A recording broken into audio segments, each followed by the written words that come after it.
At Premier Chiropractic, we are dedicated to achieving the best results possible for our patients through the most cutting-edge advances in natural healthcare today. Improving movement, function, and health, improving life. Call to schedule your appointment today. When you're driving, anything can happen. See? So where do you go when your tires need work? Or there's a fluid leak that wasn't there yesterday? You go to Tires Plus. At Tires Plus, we do high-quality car service with trained technicians. We're open late, we're good guys, and we wish we'd have kept the receipt for this car. Thinking service, think Tires Plus. This Sunday, May 21st, the Nodak Speedway invites you to a heart-pounding night of racing action. Introducing our new 10 and 5 giveaway, where we'll be giving away 10 bikes in 5 nights. Sponsored by United Community Bank and Val Cycle Ring. Come out for your chance to win and catch all the night's racing action. Brought to you by Shots Crossroads. The green flag drops at 6 p.m. this Sunday, May 21st at the Nodak Speedway. Advanced discounted tickets available on Expressmark, the playground of power. The ground is already shaken.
Weekly, live from the Pro Style Production Studio south of the beautiful Minot, North Dakota. Thanks for joining us tonight for another edition of the Dirt Weekly. I'm Nick Hulberg, the host of the show and the producer as well. On tonight's show, we'll be joined by Larry McFall, the legend, of course. And, of course, Lindsay Lawson is here as well. Gentlemen, welcome in. Thanks for joining us tonight. Let's go back to last week and talk just a bit about the action from last week. Plenty to cover across the state of North Dakota. Some major takeaways. Do you have any after week number 2 of racing gets underway?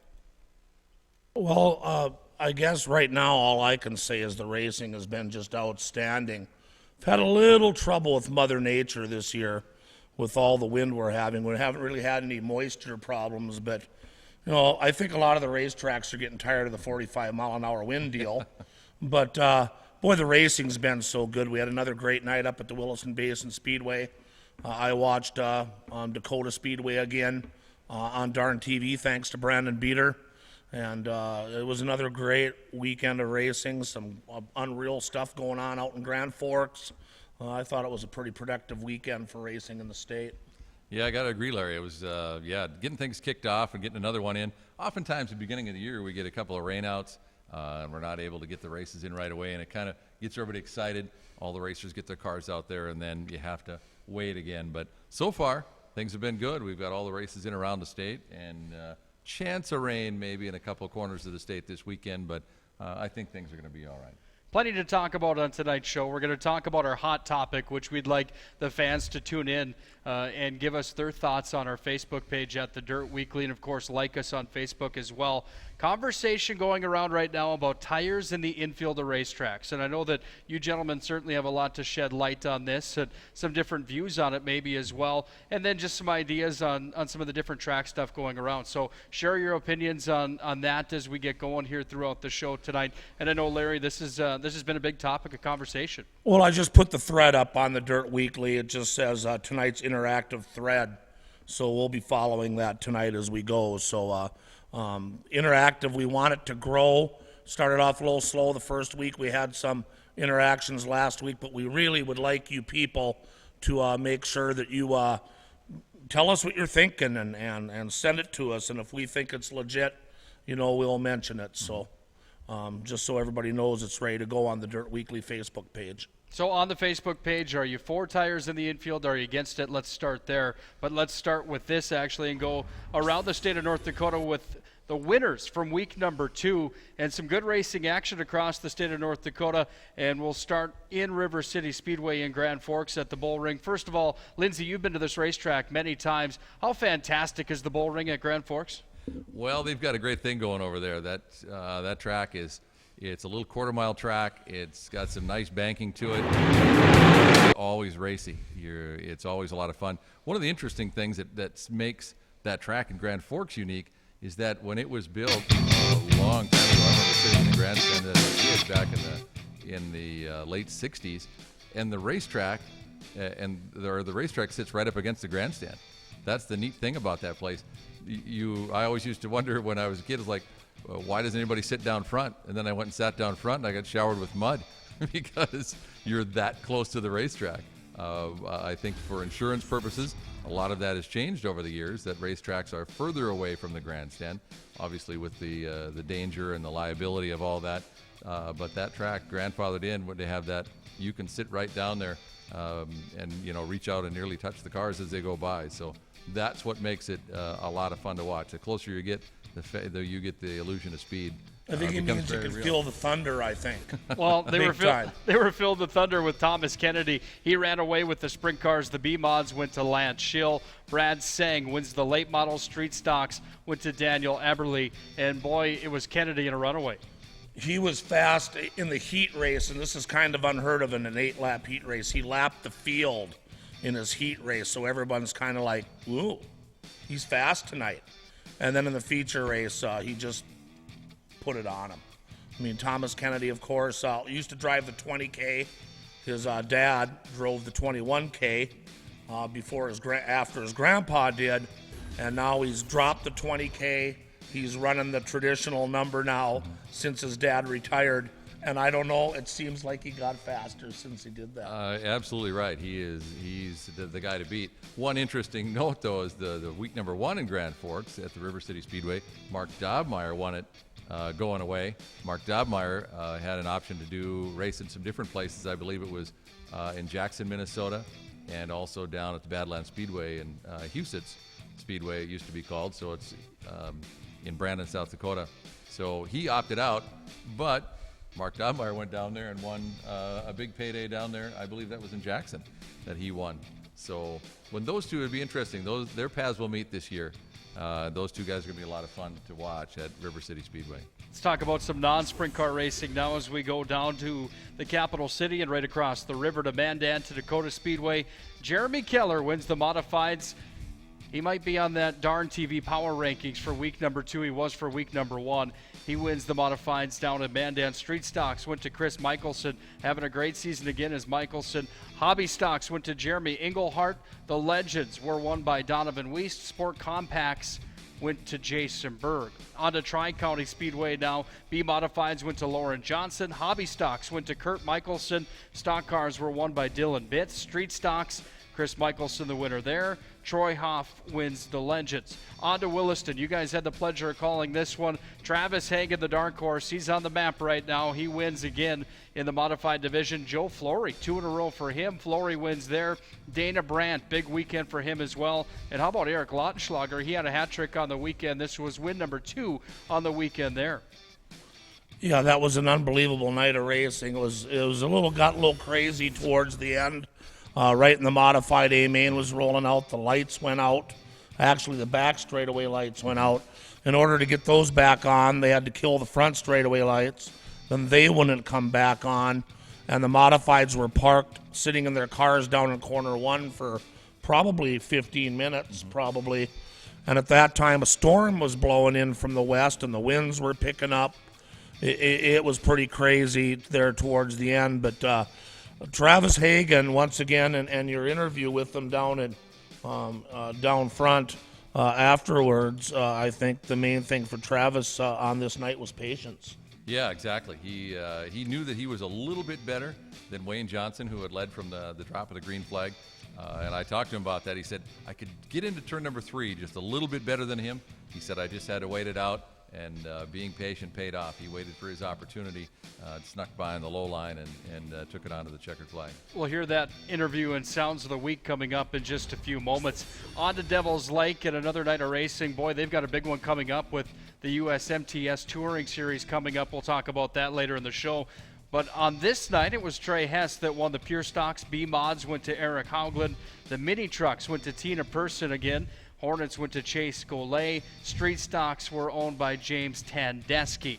Now let's move on to McLean County Speedway. Their opening night, Hobby Stocks went to Dana Brand, just south of Minot at Underwood. The B-Mods went to Eric Lautenschlager. Sport Compacts went to Chase Schlafman.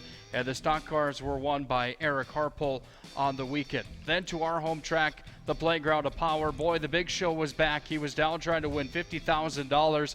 Couldn't get it done down south, but he came home to have a check written in his name at Nodak Speedway. He wins the modified A-Main there. Sport Mods go to Lautenschlager. Brendan Labatt, the Canadian driver, wins the stock cars. Hobby Stocks went to Reese Dignan. Overall, not much racing on the racetrack that night, but guys were definitely quick on the track. Your thoughts on Nodak? It was kind of funny with the big show was I asked him when I saw that he was going down south on Thursday. I gave him a text, and I said, well, there goes your track, defending your track championship. And he goes, yeah, but, the car's working so well that I just have to go while the sun's shining and get down there and see if I can, win some money. Well, it turns out he didn't qualify for the big dance. I get a text at 11 in the morning on Sunday with a picture of the grandstand in Minot. And all he put on there was, if they want my championship, they got to come after it. And I'm looking at my texts in the morning. We got back from Williston late, slept in a little bit, mowed my grass. It's about noon now. I start getting ready to go to the races, and I see this, and I'm like, oh, he's throwing down the gauntlet, and then he wins again. So I thought that was kind of funny. Our Dirt Weekly correspondent, Corey Litton, has the update from Fargo and also at Jamestown. We'll hear now from Corey.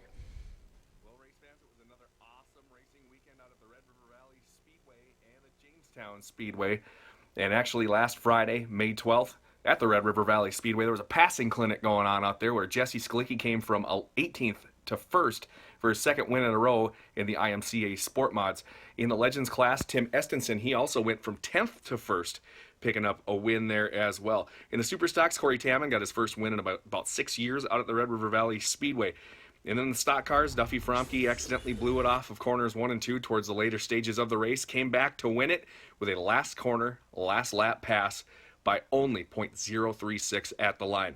In the modifieds, Austin Arneson, he went from 11th to 1st to pick up his second win in a row. His season off to a fantastic start already.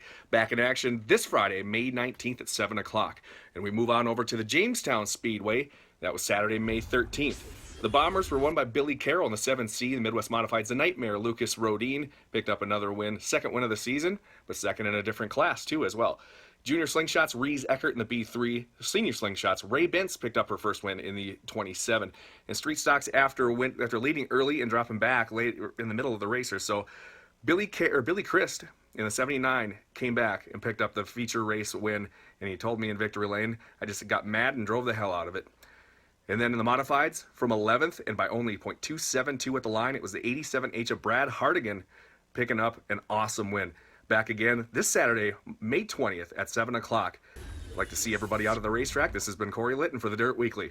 Sure, appreciate Corey He's not for doing what he does for us here with the Dirt Weekly. Our apologies there. Gentlemen, anybody checking in online with the topic of the night tonight? I know that there's definitely been some talk before the show tonight. Anybody checking in? Yeah, the interactive has started. I want to say hi to Kevin Twite. He's watching from their race shop, and his comment is he's against the large tires. He says, look at the damage they've done already this year. And look what happened to Michael Venice a couple years ago. By the way, speaking of Michael Venice, thanks for setting me up at home there, Kevin. I've got the Michael Venice 22V, the only autograph championship hat apparel that was ever made, I believe, by Michael Venice, and I'm wearing it tonight. So there you go, Mike. Autograph still on here. We're ready to roll. That's a great Look at looking that. hat. We appreciate it. Look at that. That's how we'll leave you. Not too many people have these. No, it really is something special. Then I should be proud that I wear his hat when my hair is messed up. We're going to take a break. When we come back, we'll look at the highlights from week number 2. This is the Dirt Weekly. This Sunday, May 21st, the Normac Speedway invites you to a heart-pounding night of racing action. Introducing our new 10 and 5 giveaway, where we'll be giving away 10 bikes in 5 nights. Sponsored by United Community Bank and Val Cycle Ring. Come out for your chance to win and catch all the night's racing action. Brought to you by Schatz Crossroads. The green flag drops at 6 p.m. this Sunday, May 21st. At the Nonac Speedway. Advanced discounted tickets available on Express Park, the playground of power. The ground is already shaken.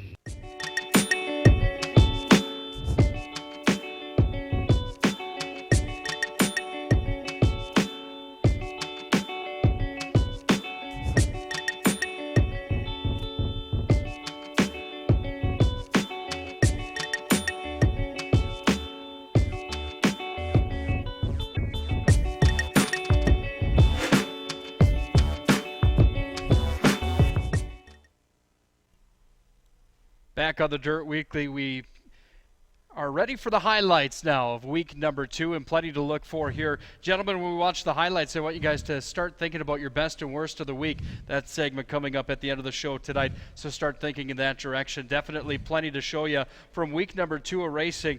Let's just hop right into the highlights. Here they are.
Down to the turn, there's the white flag for Brandt. Already Olson now spins. He gives up track position on the white. And the caution flag is going to come out. This one is done. And Dana Brandt will win it. In the corner, 4. Out of the corner, past the flag stand. Flory wins it. Jordan Boyce second. Kerry Larson third.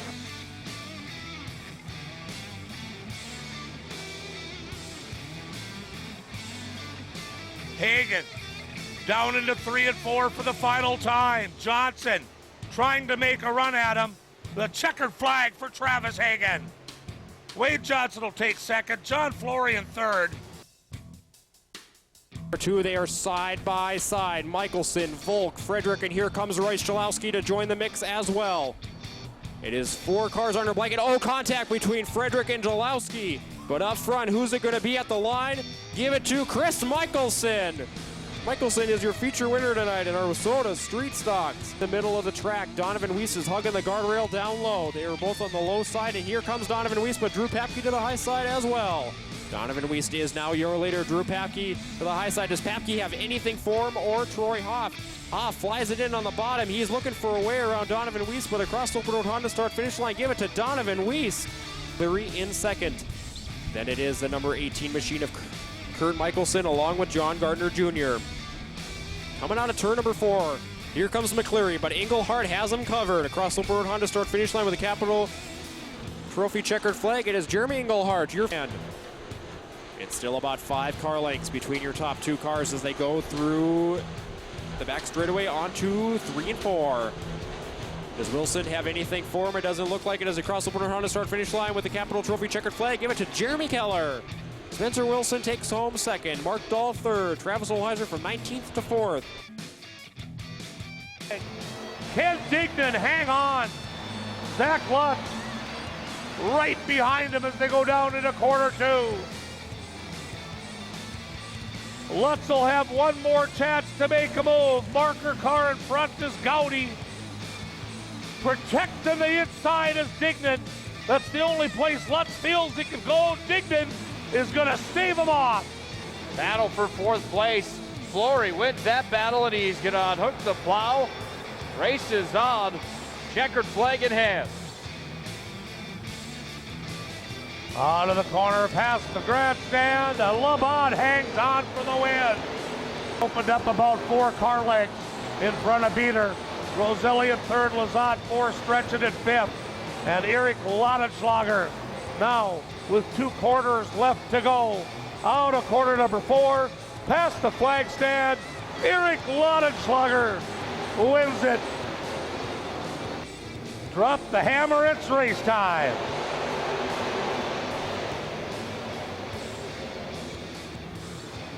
But a little bit too late for everybody.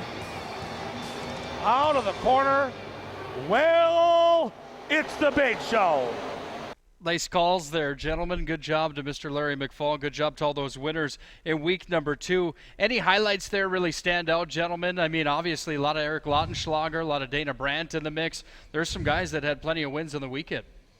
Yeah, and it seems it's already establishing a pattern where you can see the cream coming to the top on a lot of those classes, just like we thought would happen. So right now, the season so far kind of going the way that I kind of thought it was going to go. Yeah, they both Dana Brandt and Eric Lautenschlager, of course, doubled up. They won 2 features out in Williston. They each won, and they also won in down in Underwood, McLean County Speedway on Thursday night. So those guys, looks like they're going to be tough to beat in those 2 classes. You know, Joran Boyce was really excited for that race in Williston that night. And Joran, I have to apologize. The video I took was a little over 5 minutes long. And when we tried to get it downloaded and sent via email to the studio, I just couldn't get it to process. So we're going to try to split that in half and have that next week. But yeah, my main question to him was just about racing against the youngsters. How does it feel as an older guy now to take on all these young guys? And do you get respect from them? Do you not? Like in the sports I used to play, as I got older, the young guys would come in, and sometimes they'd kind of push me the wrong way, and I'd be thinking like, hey, I've been out here. Pushed the wrong way. Ever. I've been out here for a while, son.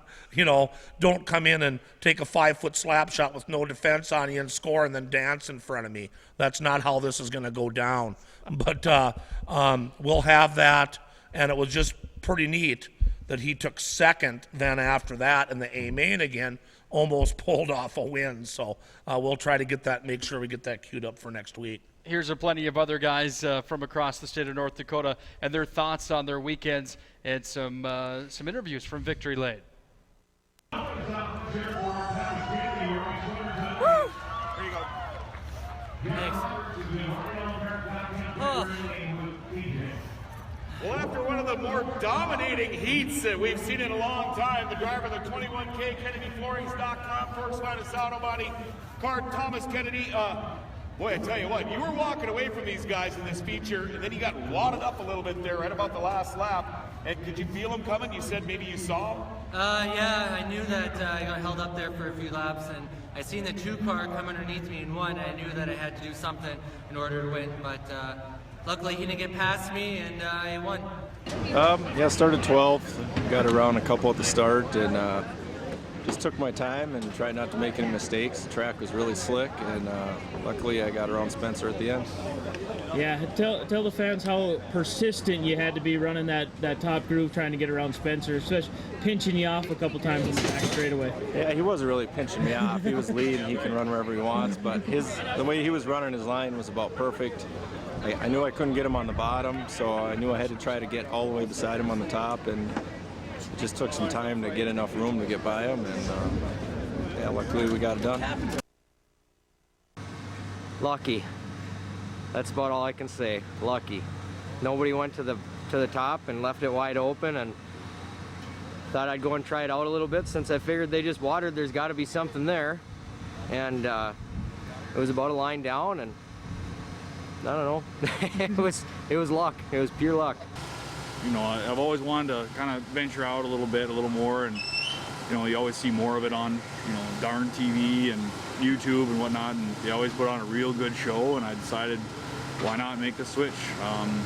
Took a old street stock and converted it over, and Russ John Twister chassis, that guy can build one driver friendly car, and you know, I decided better now than never, so I went for it. Well, it's really on the infield there. I want to beat him when he's racing. I don't want to beat him when he's broke. And I know there was a field full of other fast guys in me, so I mean the win's a good win regardless. But you know, we'll take it for the first one of the year. Wow, you showed a little bit of patience out there, I'm guessing. Is that what was on your mind, just to wait it out until your chance came? Yeah, I didn't want to use up the car too bad there. Earlier in the race, I was trying to swing out wide, but it was dusty, so I was kind of burning up tires. And so I just kind of was sat in there waiting, and I was better than Wayne getting into 3 down there. That's kind of where I could figure out how to make my marks. We were pretty even down here, and he pushed one time in middle of 3 and 4 there, and I was close enough to get underneath him, and so it went pretty good. I feel like I would have had the car to get there no matter where I started. This thing was on a rail. I could put it anywhere I wanted it. It rotated so well through the corner. It was awesome. Everybody on the car, BHE suspensions, they got this car redone in the off-season, got her set up. She's on a rail now. We fought her a little bit, but they got us the tech support to get us there. Tommy Kemper for the engine, and most importantly, this guy over here does all the work on the car. My pit guy, Jake, he's kind of does everything for me. I just drive the damn thing, so big shout out to him. I wouldn't be here without him. Did you feel those guys on your rear bumper? I really didn't. I didn't know how close they were. I was just kind of concentrate on hitting my marks down on the bottom there, and it was rolling really good. You know, there at the beginning I was shooting Kelly on the top, or not, yeah, 44 on the top, and it was working in 1 and 2 and not so good in 3 and 4. So I picked the bottom, and then Jordan got up there, and jeez. So yeah, car's working awesome, man. You look good, and I'll tell you what, you're absolutely right. To see Jordan Boyce up on the high side and not down clipping those tires, it is a little bit of a shock to see that green car on the high side, but you chose the right lane first. You bring it home. Got any sponsors you want to give thanks to? Yeah, I want to give thanks to all my sponsors. I couldn't do it without them. Dalton for helping me, and all of our pit guys. Just everybody that's on the car and everybody that's helping in the pits. Give me a break. Give me a break. Break me off a piece of that Kit Kat bar. This Sunday, May 21st, the Nonac Speedway invites you to a heart-pounding night of racing action. Introducing our new 10 and 5 giveaway, where we'll be giving away 10 bikes and 5 nights. Sponsored by United Community Bank and Val Cycle Ring. Come out for your chance to win and catch all the night's racing action. Brought to you by Shots Crossroads. The green flag drops at 6 p.m. this Sunday, May 21st, at the Nonac Speedway. Advanced discounted tickets available on Expressmark, the playground of power. The ground is already shaken.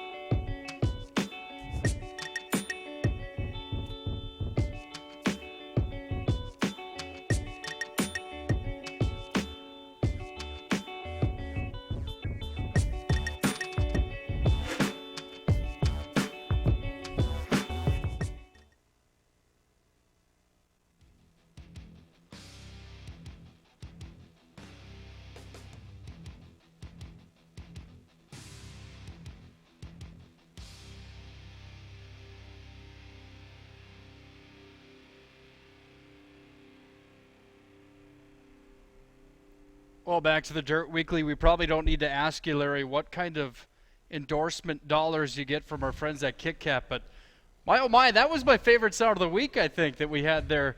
Can you just recite that one more time for us, just for fun? Give me a break. Give me a break. Break me off a piece of that Kit Kat bar.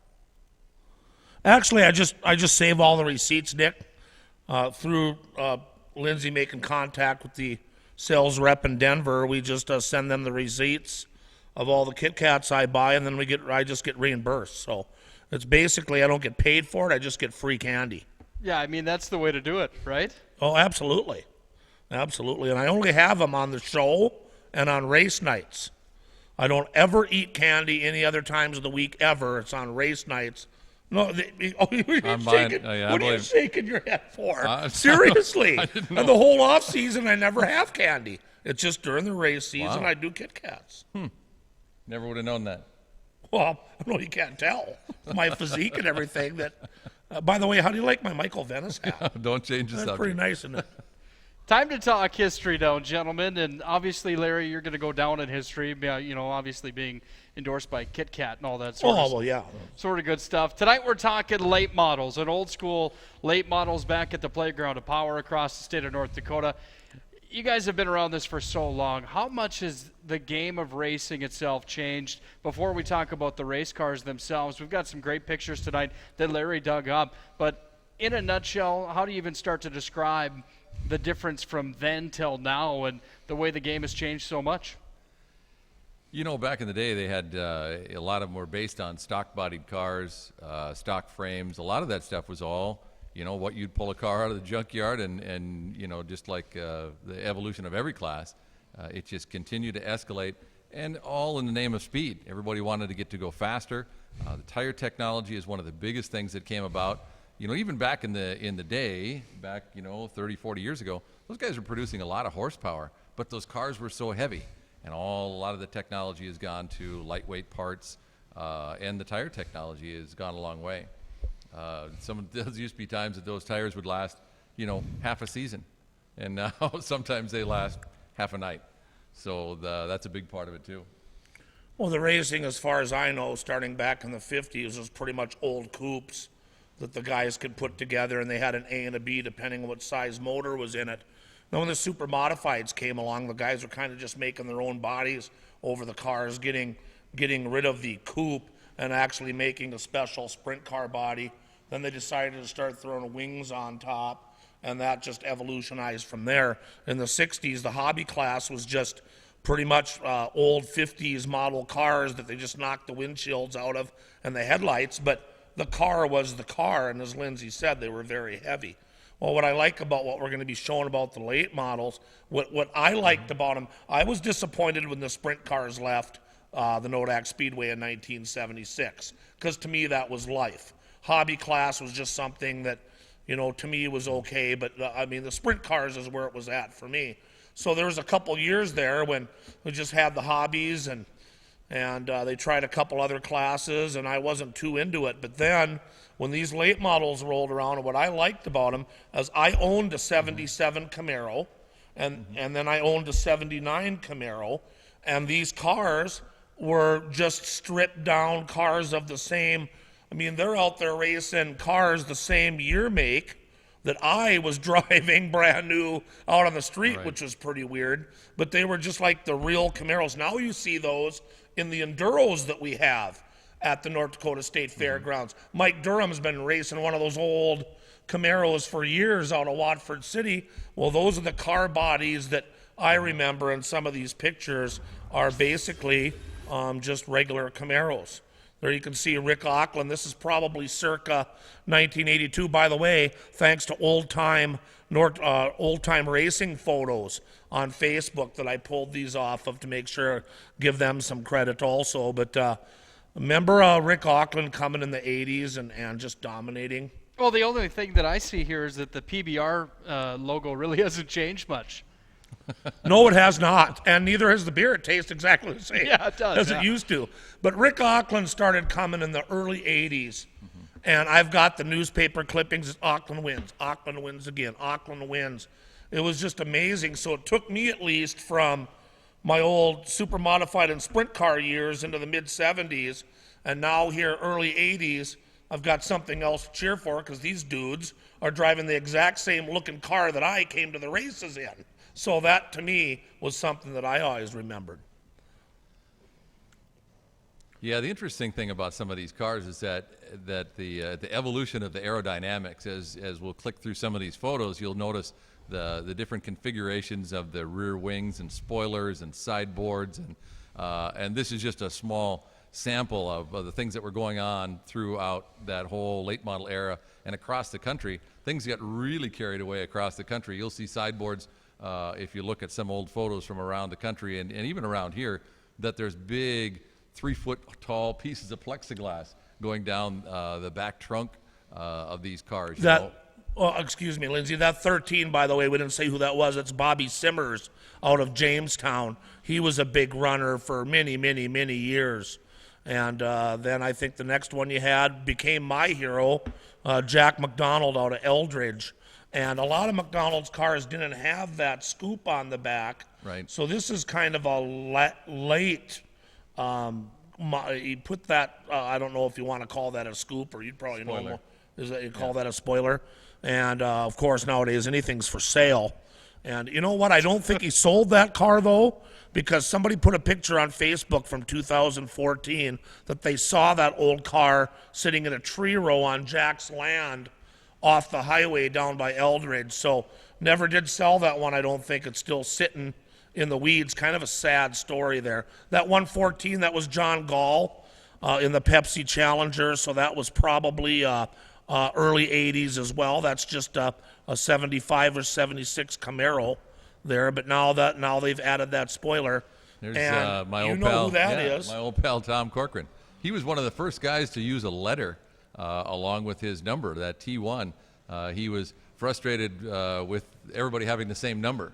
So there was, 2 of this number and 2 of that number, and he thought, I'm going to be unique and I'm going to have my own number. And it was something that was happening around the country. So he adopted the T1, still has it today. 60 years old, still turning the wheel. Do you remember at what point did the number and letter kind of flip back and forth? Now you look at like a 27X or 27W, 14T. This is the letter before the number. Any idea what time frame that was when they started to really flip that the other way? I don't know when that exactly happened, but like I say, there's so many race cars, and especially when you travel and go to big specials, you end up putting a letter on the back of your number to make you, so they can keep track of your car. So, like I say, it just continues on, and now there's cars with 3 numbers on the side, with letters, it just goes on and on. There's Bobby Sagan in car 99, and he, as of a couple of years ago, was still racing at the Jamestown Speedway, and so does Johnny Carell. I couldn't come up with a picture of Johnny C. over the years in the old Perkins machine. And, look at that. Lindsay? The old junkyard dog, Bob Moody out of Williston. Hey, here's something unique about all these cars. As I start looking at these pictures again, I noticed that there are not a lot of sponsors on these cars. These guys just built these cars out of their garages and funded them themselves. And oftentimes there was, they were just had their own business on them possibly, or PBR or Pepsi or something of that nature. But not the way it is today. There's a lot of contingency sponsors when you get into the sanctioning bodies such as IMCA, the tire sponsors. So there's a lot of, that's one big change that with all these, and with all the different technology of the graphics, when you can do all these wraps and incorporate all of those different sponsors and things, it really has changed the look of the cars over the years. And you noticed on Bob Moody's car there, now he went away from the old metal front end of the Camaro, and that's where the plastic, now he had the plastic cone on front, so that kind of went towards how it is nowadays. So just thought those are pretty neat to show the late model era there in the early 80s is when it was really big, and boy, there was some battles back in those days with some of those guys. And Marlon Seidler would be included in that. Just couldn't find a picture of his car. Those are some good times. The racing was very special back then. The older you get, it seems like when you're young, it really sets a precedence in you, and you remember all of that. And then as you start getting older, it just, at least to me, it kind of blends together. But, those were some good races back then, some great stuff. Sure appreciate you for bringing that stuff up. That's just fantastic stuff. And boy, they certainly do kind of remind you of those enduro cars these days, which is always a lot of fun seeing those guys rip around the track a little bit too, but don't want to discredit those guys maybe in any sense of the word. Fluffy is watching tonight from the Steve Pfeiffer camp, and he just kind of believed that if my mullet looks as good now as it does in my Corvette, he can't imagine what it used to look like driving my 79 Rally Sport Camaro. Oh. I've got pictures for you, Fluff. We'll have them on next time for you. On the way to tennis practice. Yes, on the way to tennis practice. Plenty to talk about coming up. We're going to talk about the 50 grand to win show that took place down south just recently. We're going to talk about the US MTS coming up in Devil's Lake. That's on Saturday. And then the hot topic of the night coming up in just a few moments, tires in the infield. Are we for them or are we against them? What's the argument there? You gentlemen have some good insight on that stuff. Please interact with us on Facebook and let us know your thoughts. Yes or no, tires to the infield. And then we're also going to get to our power rankings. And number 2 power ranking is out. And boy, there was some shuffling across the board. Get ready for that tonight. And then, of course, Lindsay, Larry, and I have our best and worst of the week. This is the Dirt Weekly. When we come back, we'll look at the 50 grand to win and some video of that. This is the Dirt Weekly. This Sunday, May 21st, the Nodak Speedway invites you to a heart-pounding night of racing action. Introducing our new 10 and 5 giveaway, where we'll be giving away 10 bikes and 5 nights. Sponsored by United Community Bank and Val Cycle Ring. Come out for your chance to win and catch all the night's racing action. Brought to you by Shots Crossroads. The green flag drops at 6 p.m. this Sunday, May 21st at the Nodak Speedway. Advanced discounted tickets available on Express Park, the playground of power. The ground is already shaken.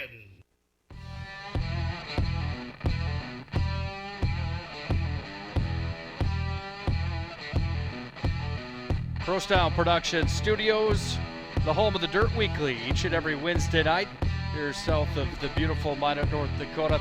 Nick Hulberg, glad to have you aboard alongside of Lindsay, Lawson, and Mr. Larry McFall. The Dirt Weekly, a fantastic show that covers racing across North Dakota, and currently looking for some sponsorship out there. As you see the Pro Style Production DJ Services ad that plays now in the background there, but looking for some people to help us out across the state of North Dakota. Some definite opportunities here to get some return on investment and, of course, help us out with what we're trying to do to expand the word of dirt track racing. Kit Kats just not coming through the way you thought they were, Larry, or what? Well, when I tried to pay my mortgage with Kit Kats at the First Western Bank, they didn't like that too much. I think that we should have added that in the history segment. Every time I put a Kit Kat bar in front of him, it's history. No, we started this out, just a conversation between Nick and I, for those that might be tuning in for the first time, about 5-6 weeks ago. Just said, hey, let's do a show on dirt track racing, and you know, stuff like this isn't cheap. Fortunately, you know, Nick has the Pro Style Productions company already with everything we need to do in the studio, but we did get a bunch of shirts that we plan on starting to toss out every once in a while. We've got the big banner behind us, and nothing's cheap anymore, so we're definitely looking for some sponsors that can help us out. There is a sponsorship icon on the website, as Nick said, but anything would help. So if you guys are excited about the Dirt Weekly, you want to help us keep it going. And, well, don't forget about hair and makeup. That's going to get well, costly. we went as the 3 season goes weeks now without makeup. I mean, you know, I can't even do anything with big bags under my eyes. Well, you already had 2 haircuts this season. Well, I did. I spent more on haircuts. The budget for looking good for you, Larry, is the haircut budget's gone. You're in trouble. Yeah, absolutely. Here's what we should have done. We should have put together an IMCA modified and headed south, $50,000 to win. Gentlemen, we've got the Speed Shift TV highlights of the last 2 laps, but tell us what you know about the event down south, and 50 grand is quite a bit of money to win. That's an insane amount of money. That's why the big show went down there. I can't even imagine that, and I think there might have maybe, we weren't there, but there was probably a little rubbing and racing at that thing because just to make that A main, when I saw the practice night, all those cars lined up, and I didn't really get a number of how many they had. It's probably just like the classic Dakota Modified Tour. Must have been awfully tough to qualify for that A main. No doubt. Here's the highlight, and we'll take a look at it and listen in. Than everybody else, but he is so smooth around the racetrack right now. So he'll take her down to back chute for the final time into 3 and 4. The inaugural super modified weekend is going to go to Kyle Strickler out of Mooresville, North Carolina. Hunter Marriott will finish out in the number 2 spot. Johnny Scott third on the field. Chris Simpson fourth. And Jordan Grabowski rounds out your top 5. Kyle Strickler gets the win of the $50,000 there. Boy, that must feel pretty good driving into victory lane knowing that there's a check coming for $50,000. Great highlights and special thanks to Speed Shift TV for doing that. Speaking of big modified racing, USMTS coming to Devil's Lake on Saturday night. What can we expect there, gentlemen? Well, right now, the gentleman that won the Dakota Classic Modified Tour last year and the Legendary that we had in Mandan that final night, he's running with them, and right now he's the points leader, I think, by several points over Stormy Scott, I think. And so Thornton is running with them, and that's just a real high-level modified series. We used to have them at the Nodak Speedway years ago. We would bring them in, and that's probably your class of modifieds. I looked in the point standings, and Hunter Marriott, who's usually pretty salty in this area, I don't know if he's ran all the races yet, but he's quite a ways down in points. They've only had 4 shows, though, right now. But if you want to see some great modified racing, that's where to go. Yeah, and Ricky Thornton Jr., as you showed that opening shot, he started on the front row right beside Kyle Strickler in that 8 car, and then just faded back. Obviously had missed the setup a little bit, possibly related to that. Saw an announcement on Facebook that he has left Gressel Racing, and that's who he was racing for. He's going back to do his own independent, running on his own again. So he's tough to beat. He showed a lot of people, opened a lot of eyes when he came up here and ran the tour and won the 10,000 Legendary also. Ricky's supposed to be at Devil's Lake, like you guys mentioned. Should be a lot of fun on Saturday night. Thinking about maybe even making our way over there. The Legend and I, that should be fun. Lindsay, you were saying that at Devil's Lake you can get a prime rib and sit in an air-conditioned little suite, if you will, restaurant and watch the races? Yeah, that's right. The racetrack has a steakhouse, a restaurant right there. The windows face the racetrack. You can go sit inside, air-conditioned comfort, have yourself a cold beverage, grab yourself a nice steak, and enjoy a nice evening. But, of course, nothing's like being outside, and hearing all the sounds of the racetrack. Yeah, Nolan Olmsted was supposed to hopefully be a correspondent for us down there. He's the promoter at that racetrack, and he's just been too busy and too tied up to get that going for us. So a race of that magnitude without a correspondent down there right now, that might maybe be something that, Nick and I might maybe go down to on Saturday if I can clear my very hectic schedule. Well, I was going to say how fun it'll be to go and actually be a spectator at something like that. I think it would be fantastic, which brings us to the hot topic of the night and something that we want to talk about here this evening.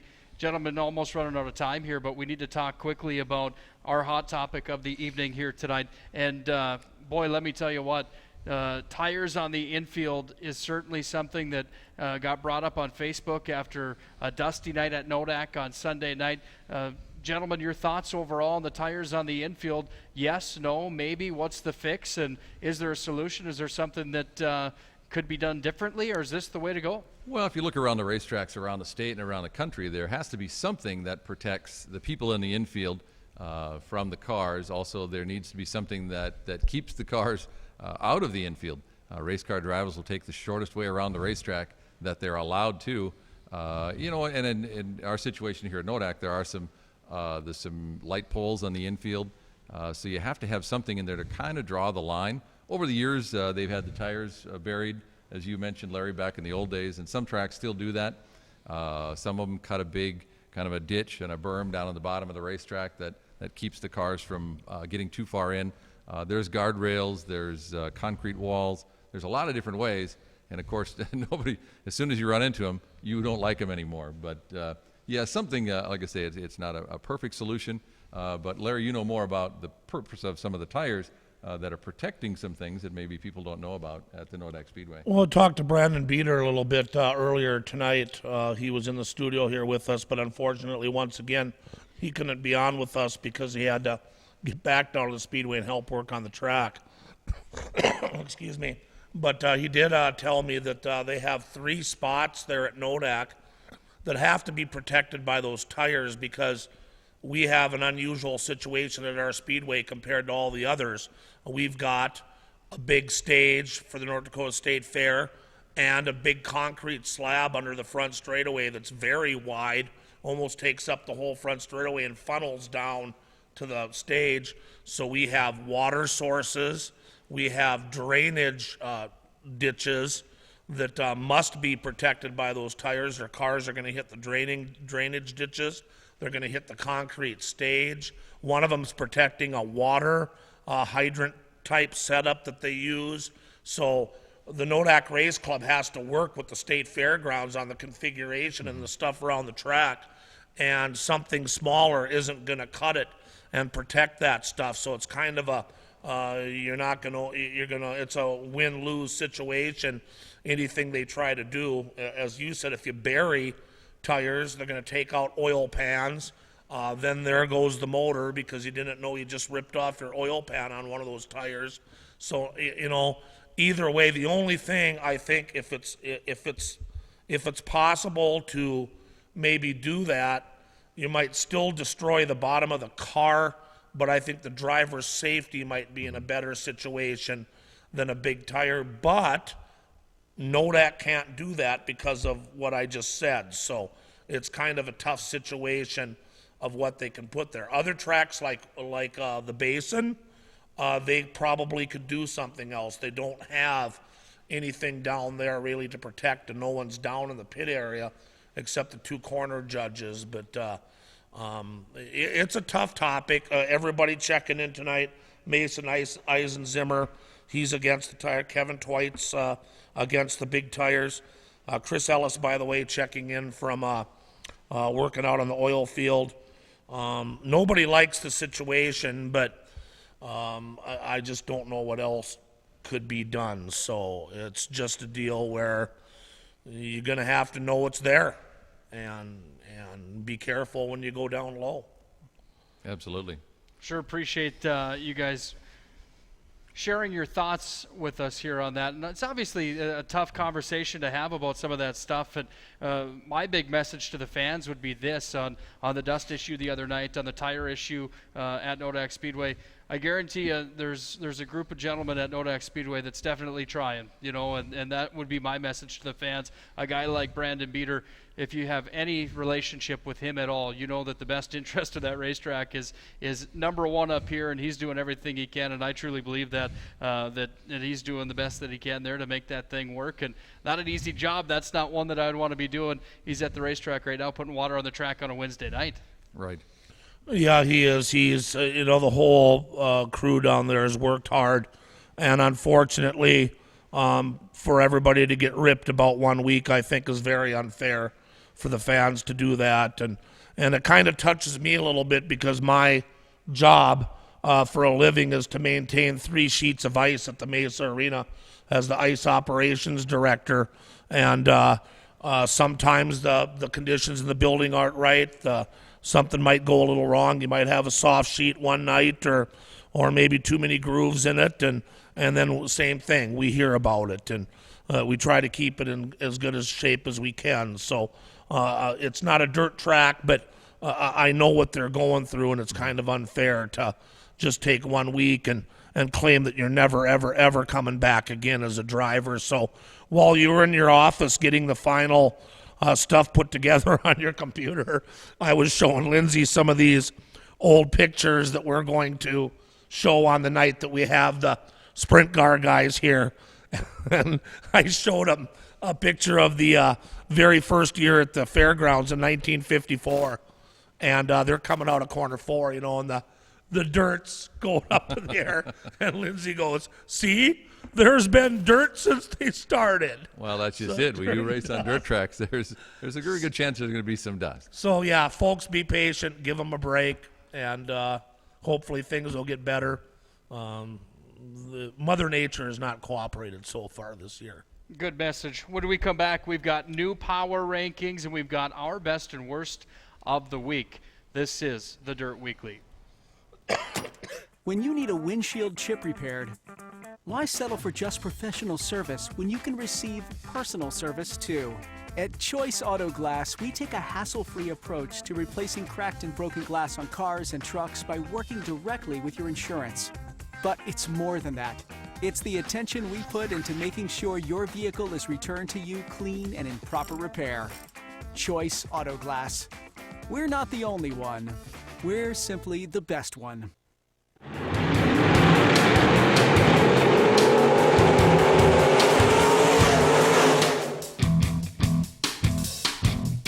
Power rankings have been the topic of conversation around the dirt track world ever since we came out with the Power Rankings, brought to you by our friends at Darn TV. And it's time for another edition of the Power Rankings here. And gentlemen, this is where it gets fun. And we're now a couple weeks into this thing.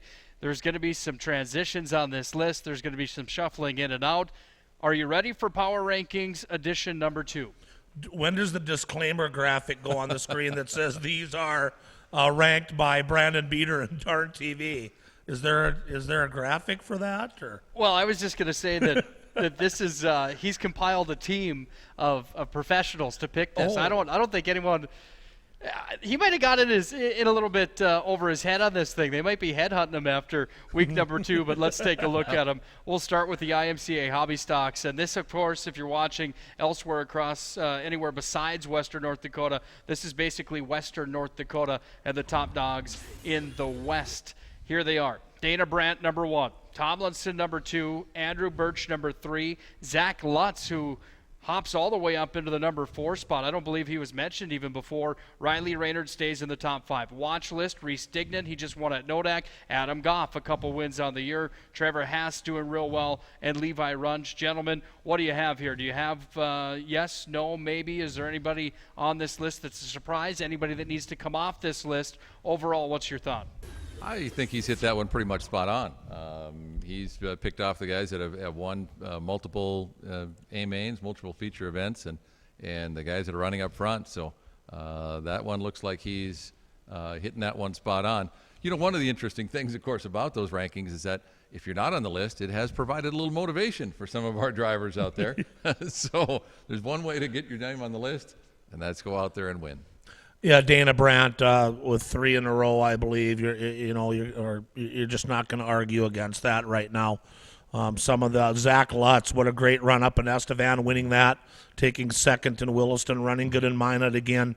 So he jets on up. And Trevor Haas did pretty well, as Lindsay said as well. Also, I got a message from Trevor, and somehow I lost it here on my iPad. So Trevor is watching out there. So how you doing, man? You're now actually on the list, so congratulations. Big news. All right, let's move on now to the IMCA Sport Mods. Eric Lautenschlager now at the top of the ladder. Conway, number 2. Kelly Henderson, this one's a surprise for me at number 3. We didn't see him at the playground on Sunday. Brady Biella, number 4. Isaac Sondrel, number 5. Chad Strachan, Roselli, Brock Beater, and Luke Krogh. They make the watch list. Gentlemen, your thoughts here. There's a few in my mind that maybe could be shuffled around a bit. Yeah, it's tough to, Eric Lautenschlager, winning three features in one weekend. Of course, that's going to put him right up there on top. Kelly Henderson picking off the win in Dickinson at Southwest Speedway a couple of weeks ago. Chad Strachan on the watch list. He's leading the points at the Nodak Speedway, so certainly does deserve to be up there also. Kelly Henderson got called into work on Sunday night, had to go on the railroad, so that's why he missed Minot. But he did the week before earn his way up onto that list, I believe, as well. So, Brock Beater just hasn't really got up to the level that he was last year yet. I think he's going to be a factor, but right now, Brock just a little bit off his game compared to last year. Let's take a look now at the stock car division across North Dakota. Joe Flory, you can't really argue with this one. He's been dominating as of late. His son, Dalton Flory, hungry in the number 2 spot. Greg Mann is number 3. Stormager, number 4. Brendan Labatt, after a big win at Nodak Speedway on Sunday night, moves into the top 5. Chris Ellis still on the list. Maddox, Jeremy Swanson are on the watch list. Any real surprises here? Are we missing anyone off this list that should be added? Not in my mind. No, I think that's pretty close as well. For those that don't know, Brendan Labatt is a professional football player. in the Canadian Football League, and he is going to be leaving here pretty soon when their season starts. So he races as much as he can until that time comes. So he's got himself into the top 5. Unfortunately, as the year goes on, he's probably not obviously going to be able to hold that. My only question would be Nathan Burke. Does he maybe make the watch list? Maybe not. He doesn't have enough wins on the year so far to be included in the list, or is he missed? Well, he's a perennial champion, so there's he'll be on the list. He'll be on the list in no time at all. Modified time. The Big Show, Jason Walla, number 1. The Dark Horse, Travis Hagen, is 2. Jeremy Keller, number 3. The Hot Rod Hellebust is all the way up from not being on the list at all up to number 4. Spencer Wilson parked at number 5. Wayne Johnson, Cody Shope, Marlon Seidler, and Sean Strand all make the list. Gentlemen, what do you see on the modifieds? Anybody here that is a surprise, or are we missing anybody? Anyone on here not deserving in your mind? Once again, I think that's I think Darn TV has hit it right on the nail right on the head. That's all the top guys so far this season that winning A-mains and running up front. So I'm going to give him a big thumbs up on that one. Yeah, Wayne Johnson wasn't even mentioned, I don't think, in the first couple weeks, but he's always right there. He's done a great job this year staying out of trouble and being there through cautions, and before you know it, when the checkered flag flies, he's running second, third, doing a great job. So Wayne Johnson moved up very well. Time for our best and worst of the week. And I'll just get this thing kicked off right now with my worst of the week. Looking at some of these pictures that Larry delivered to the Dirt Weekly earlier on tonight, this is some footage of some old racetracks across America and some places that have been now crushed due to no longer being able to operate. And this would be my worst of the week. This gave me a little bit of a gut rot watching this stuff. That's all the I-90 Speedway in Missouri. That's all the same track if you're going to pan through those. It's just an abandoned racetrack that's been abandoned now for quite some time. And, we were talking tonight, if they don't get volunteers to help out at the Speedway and people start not coming back because they're complaining about the dust and, the tires or whatever else, we're going to end up having a Speedway that looks exactly like that. So that's why we just brought those pictures on, to be able to see what an abandoned racetrack looks like. And we don't want one of those here in the state. We've got one in Rugby now. We don't want any more. Lindsay, your worst of the week. Worst of the week was this darn wind, which is about ready to blow down our studio here once again tonight. So, yeah, the wind has got to give us a break here pretty soon. We need some sunshine. We could use a little rain during the middle of the week to help out these racetracks and getting the preparation done. So, yeah, that wind. But we live in North Dakota. We're going to have a little wind. Did you have a couple more shots of that Speedway, or is that the only one you've thrown up? Time for your worst of the week. I can give you a few at the end here. Oh, okay. My worst for the week would have been the lights going off in Williston. Unfortunate situation. Nothing they could do about it. They've had some issues with that for a while. And, of course, we all know to change to modern lighting is an astronomical amount of money. So they have to put up with what they have. And it was just one of those nights that the gremlins hit in Williston. And also, Mother Nature. I have never seen a dust storm after the races in the pits in Williston like we had. As soon as we got our gear down and we got down to the pit shack, Nick, it was unbelievable. There was so much dust blowing. I thought I was going to end up not in Kansas anymore. I mean, I was waiting for the Wicked Witch to come by. It was just unbelievable. So Mother Nature can quit anytime now. Let's switch gears. Best of the week. Larry, let's start with you. What's your best of the entire week, number 2? Roy Boy's steak that he delivered up to the press box in Williston. Unbelievable. We have a theme here. It was so good that we booked him here on the show on the 21st of June. Roy Boy's going to be cooking right outside that door live, and I can't wait. So Roy Boy definitely has got to be my highlight. And also Thomas Kennedy lapping everybody in a heat race and an 8-lap race on the bull ring in River City Speedway is just insane. I'll go next because I know you got a good one coming up at the end. My best of the week was Larry and I communicating on Friday night, talking about who was going to win the A-Main for the Modifieds from Mandan. We were both watching on Darn TV, and I picked Mark Dahl. I also picked Jeremy Keller. We don't need to talk about who you picked, Larry, but I don't know if you knew this, but I finished first and third. I think you were somewhere like 7 and 12. I something picked two very good picks. Go ahead, tell them who they were. Any night is a good pick in North Dakota with some of these guys, but, Seidler, Strand, yeah, those were good picks. Seidler and Strand I took. They just didn't have that good of luck that night. That was my best of the week, that I was just the shake that of the you dice. Finally, for the first time ever, and more than likely last time ever in your life, you're ever going to be right on anything against me. Lindsay, what do you got? Hey, my best of the week's got to go out tip of the hat to Eric Lautenschlager. Coming off a year where he wins 3 track championships and we're this early in the season, wins 3 feature events in one weekend. Wow. He's going to be one to watch. Well, there he is right there. Yeah, as you can see. A handful of trophies already. He's got so much bling-bling that he doesn't know what to do with it. And, unbelievable. What about next time, social though, that he media? goes live worldwide, maybe a new T-shirt. We're going to need a bigger trophy case. It says, where did you find these at? That's my question. Social media somewhere? Well, I don't disclose my source. But, they're going to need – that's Jacob Nice, by the way, who's his pit man. And even in Williston, Eric told the whole grandstand that he wouldn't be where he was without his wrench. So, good job for Lautenschlager so far this year. Gentlemen, closing thoughts tonight. Anything special that you have as we're done with our best of the week, the Darn TV Power Rankings? Big discussion tonight on the tires on the inside. Anything else that you guys have special that could go on closing thoughts? No, just next week we've got the ladies in racing from our local racetracks here. We've got Alexis Rolson and Katie Ruby and Mackenzie Fall and Mackenzie Baker will be here. Hopefully, since I scheduled that, Nodak has scheduled a practice night for the very same night during our show, so we just have to reaffirm that they'll be here. And then the weekend after that, actually 2 more big weeks after that, the sprint car guys are coming here, and that's Andy Nicotanko and Lindsay's father, Jerry, are going to talk about some old times. I got a couple of questions to ask each one of them.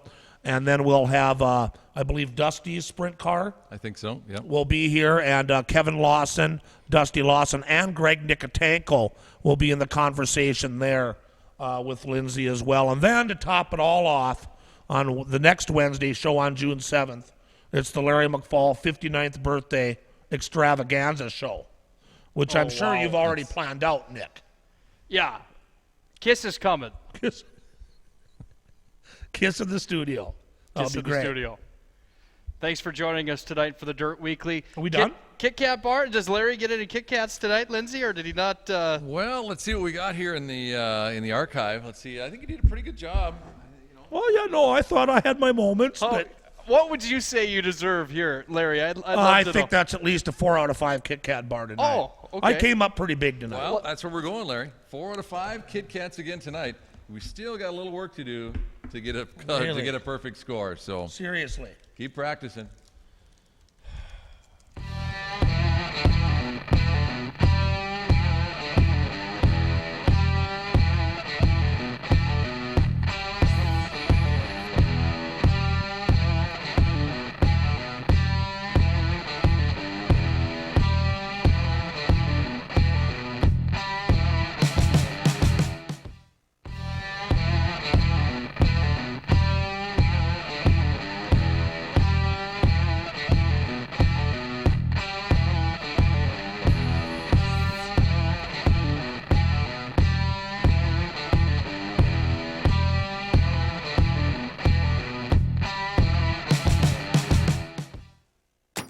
When you need a windshield chip repaired, why settle for just professional service when you can receive personal service too? At Choice Auto Glass, we take a hassle-free approach to replacing cracked and broken glass on cars and trucks by working directly with your insurance. But it's more than that. It's the attention we put into making sure your vehicle is returned to you clean and in proper repair. Choice Auto Glass. We're not the only one.